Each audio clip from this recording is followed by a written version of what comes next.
Welcome up! In this episode, we will talk about left and right as political orientations to understand what their function is and how they evolved through time. Coming up.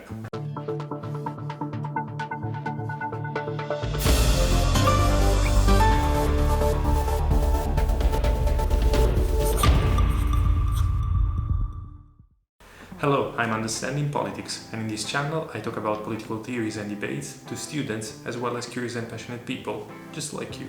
By the way, if you like my videos, consider subscribing. So I would like to start telling you that even if you might have heard that left and right are outdated ways to decode politics, it's just not the case. The concepts of left and right accompanies us since the French Revolution, when members of the National Assembly were divided into supporters of the monarchy, sitting at the right of the President of the Assembly, and supporters of the revolution sitting at its left.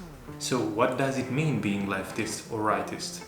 Take for example the major political parties of the United States. We have the Democrats representing the left of the political spectrum, and we have the Republicans representing the right. However, the Democratic Party finds its rationale in the word democracy. Check the first episode here if you want to know more about it. Identifying a form of government. On the other hand, the Republican Party is associated with the Latin expression res publica, which means common thing, a word that the Romans used to identify the state. But these things do not say anything about the values inspiring these parties. These organizations are so big that there are different souls within the same party. Some might say that Democratic presidential candidate Joe Biden is closer to the positions of many Republicans rather than those of Alexandra Ocasio-Cortez. Reason being, Joe Biden is closer to the center than AOC, because the more a politician is moderate, the more is close to the center. It is possible to understand the position of a candidate in the political spectrum considering how radical they are in expressing the core values of the political debate. According to the Italian philosopher Norberto Bobbio, the dichotomy of left and right is between equality and inequality. And this applies to the functioning of the economic system as well as to social, civil and political rights. So if you are a leftist, you strive for more equality. If you are a rightist, you fight for more inequality and personal freedom. These concepts, though, have to be interpreted in relative, not in absolute terms. Bobbio even associated the ideal positions of left and right to two philosophers, Jean-Jacques Rousseau for the left and Friedrich Nietzsche for the right. The motto of the French Revolution might have been Liberté, Égalité, Fraternité, but what revolutionaries really wanted was more equality and representation. Again, more equality, not equality for all. On the other hand, the history of the concept of freedom is much more complex and it deserves a video on its own.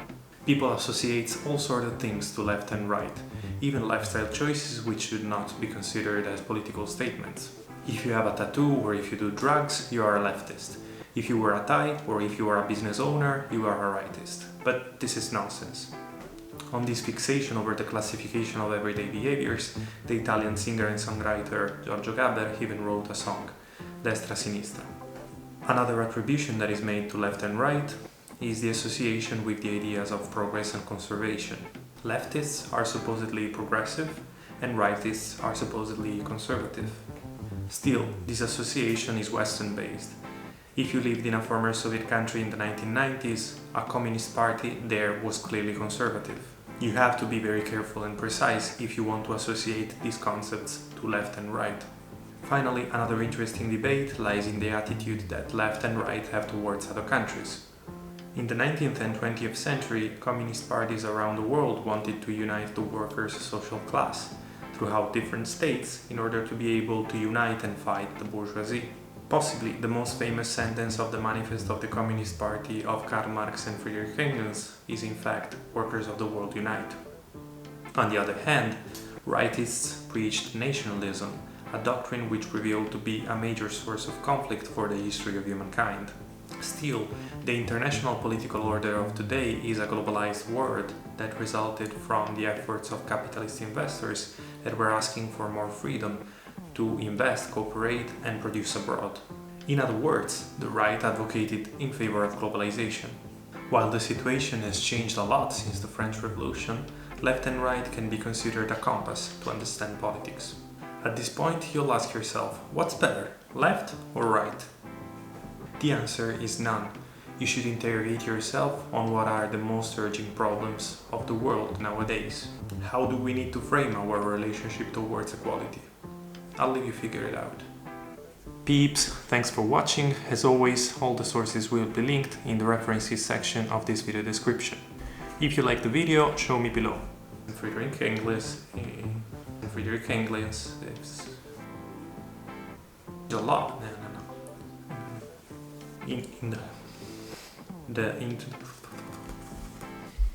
Curiosity of the day: Benito Mussolini started his political career as socialist when he was writing for the newspaper L'Avanti, only to implement rightist policies when he came to power.